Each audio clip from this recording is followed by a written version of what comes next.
चला आता आपण ही जी स्टोरी बघितली या स्टोरीचे आपण क्वेश्चन सॉल्व करणार आहोत. तर बघा पहिला जो क्वेश्चन आहे लिसन टू द स्टोरी केअरफुली. आपल्याला ही स्टोरी काळजीपूर्वक ऐकायची आहे. As you listen tick only those words that appear in the story. आता आपण स्टोरी ऐकल्यानंतर आपण या खालच्या शब्दांमधले फक्त जे शब्द स्टोरी मध्ये आलेले आहेत त्याला काय करायचंय टिक करायचं आहे. बघा पहिले दोन वर्ड्स जे आहेत वाईल्ड माइल्ड कोणता आलेला रे वाईल्ड. आता वाईल्ड समोर आपण काय करूया टिक करूया. ओके पुढचा आहे और बोर बोअर. Very good. पुढचा आहे ऑक्स बॉक्स फॉक्स कोणता आलेला आहे फॉक्स आलेला आहे.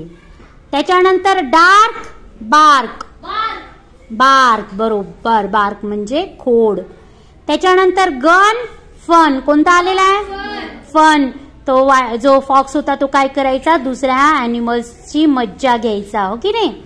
पुढे सॉ आणि रॉ कोणता आलेला आहे सॉ आलेला आहे.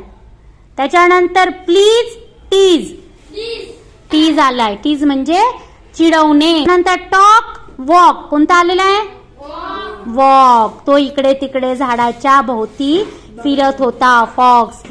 पे आणि डे पे आलाय कोणता आलाय पे. त्याच्यानंतर वर्ड आणि वर्क वर्क तो काय करत होता काम करत होता. पुढचा आहे हार्ड कार्ड हार्ड तो कोण वोंट आणि वांट कोणता आलेला आहे वोंट आलेला आहे वोंट. नंतर चान्स आणि डान्स चान्स आलेला आहे. बघा अशा पद्धतीने आपण या स्टोरी मध्ये आलेले शब्द आपण टिक मार्क केलेले आहेत. आता आपल्याला सेकंड जो क्वेश्चन आहे find and label the following in the picture on page 36. आता आपल्याला काय करायचे इथे काही पिक्चर्सचे नावं दिलेले आहेत ते चित्र शोधून आपल्याला त्याला लेबल करायचं आहे पेज नंबर 36 वरचं. आता बघा आपण 36 पेज नंबर बघूया. हा हे 36 पेज नंबर. आता याच्यामध्ये पहिला शब्द आहे अ वाईल्ड बोअर. चला वाईल्ड बोअर कुठे आहे रे तर चित्राला नाव द्यायचंय. वाईल्ड बोअरच्या चित्रांना नाव द्या अ वाईल्ड बोअर. चला त्या चित्राच्या खाली वाईल्ड बोअर असं नाव द्या बाण करून. त्याला एरो दाखवा आणि एरोच्या खाली अ वाईल्ड बोअर लिहा. टस्क म्हणजे काय सुळे. मग आता सुळे कोणाला होते वाईल्ड बोअरला. मग त्याच्या त्या सुळे कुठे आहेत बघा बरं आणि त्याला एरो करा आणि टस्क लिहा.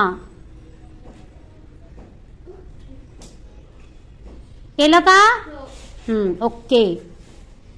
आता पुढचा वर्ड आहे अ ट्री ट्रंक. बघा आपल्याला झाडाच्या खोडाला आता इथे एक झाड आहे आणि इथे एक आहे दोन्ही झाडांच्या खोडाला जरी केलं एरो आणि एकच आपण दोन एरो करू दोन बाण दाखवू आणि इथे लिहूया ट्रंक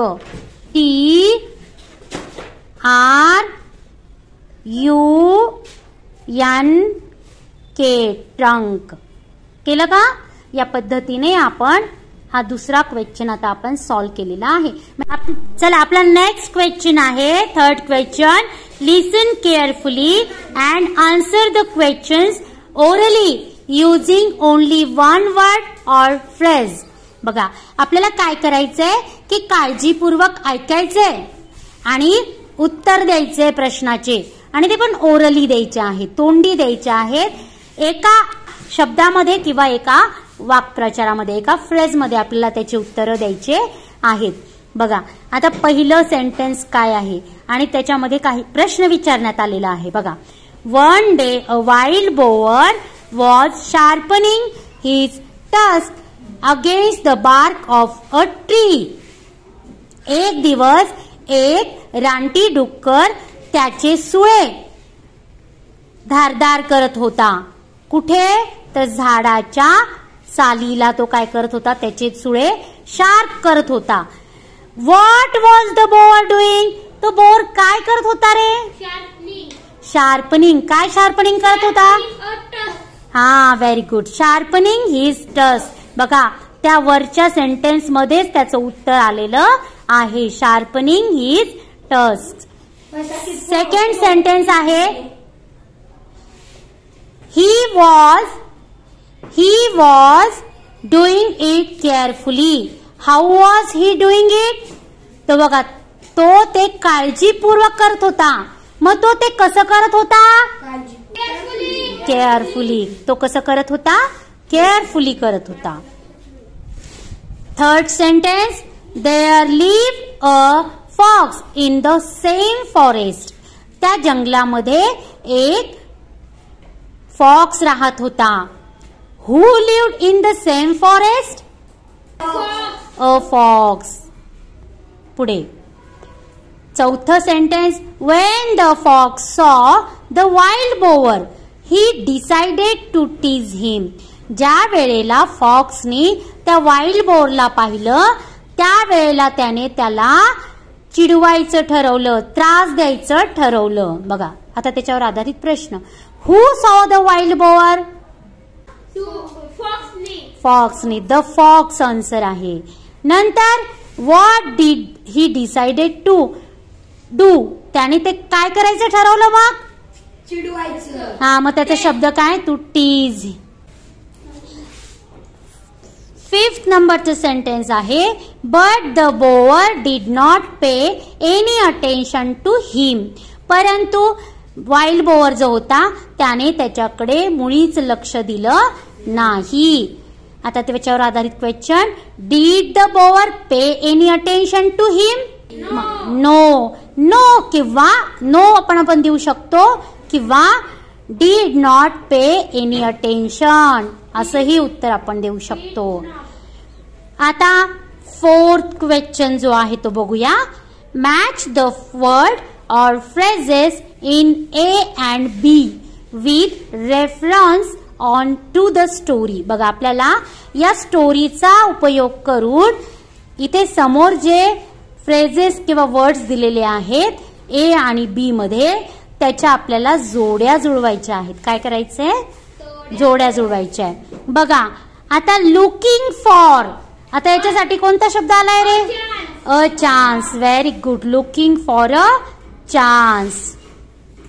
पुढे मेक फन ऑफ. तो कशाची? हा, अदर ॲनिमल्स. जो फॉक्स होता तो दुसऱ्या प्राण्यांची मज्जा घ्यायची वाट बघायचा. शार्पन काय रे? बरोबर, टस. तो शार्पन काय करत होता? तर टस करत होता. Pay attention to the fox. Okay, चला आता आपला फोर्थ क्वेश्चन पण कंप्लीट केलेला आहे आपण. आता आपण आपला फिफ्थ क्वेश्चन बघूया. फिफ्थ क्वेश्चन आहे the following speeches show up the nature of the speaker. Guess the speaker, the wild boar or the fox. बघा आपल्याला काय करायचे? काही स्पीचेस दिलेले आहे. हे स्पीचेस त्या प्राण्याचा नेचर दर्शवतं. नेचर म्हणजे त्याचा स्वभाव दर्शवतं. मग आता आपण तुम्ही या स्टोरीमध्ये बघितलं की फॉक्सचा स्वभाव कसा होता आणि वाईल्ड बोअरचा स्वभाव कसा होता. मग त्याच्यावरून हे वाक्य कोण म्हटलं असेल ते आपण अंदाज लावूया. बघा पहिलं सेंटेन्स आहे I have invited some friends for a party this evening. I must 4 PM. मी आज माझ्या घरी माझ्या मित्रांना संध्याकाळी पार्टीसाठी बोलवलंय तर मला माझं घर 4च्या आधी स्वच्छ करणं गरजेचं आहे. असं कोण म्हटलं असेल स्वभावावरून? The wild bore. कोण म्हटलं असेल? बघा म्हणजे त्याचा स्वभावच असा होता की आधीपासून एखाद्या गोष्टीसाठी तयार असणं. सेकंड सेंटेन्स आहे I have to catch a 7 AM train tomorrow. I need to pack my bag tonight. बघा मला उद्या सकाळची, AM हे सकाळी असतं है की नाही आणि PM जर असलं तर संध्याकाळ. मग मला उद्या सकाळची ट्रेन पकडायची आहे तर त्यासाठी मला माझी बॅग रात्रीच तयार करायची आहे. असं कोण म्हणेल बरं? वाईल्ड बोअरच म्हणेल, कारण की या स्टोरीनुसार त्याचा स्वभाव असा होता की कुठल्याही गोष्टीसाठी आधी तयार राहणं.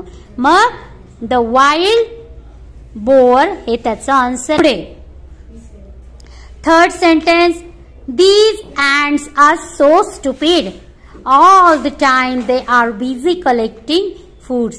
बघा पुढचं सेंटेन्स असं आहे की ह्या ants म्हणजे मुंग्या किती मूर्ख आहेत, नेहमी सतत या काय करतात, मग्न असतात. कशामध्ये? तर त्यांचं अन्न गोळा करण्यामध्ये. असं कोण म्हणू शकतं रे? द फॉक्स म्हणू शकतो, कारण की त्याला कामाचा कंटाळा, दुसऱ्यांना चिडवायचा, दुसऱ्यांना त्रास द्यायचा, याचा अर्थ असं वाक्य फॉक्सच म्हणू शकतो. पुढे फोर्थ सेंटेन्स आहे, sister thank you for the ladoos, now give me a hammer so that I can break them.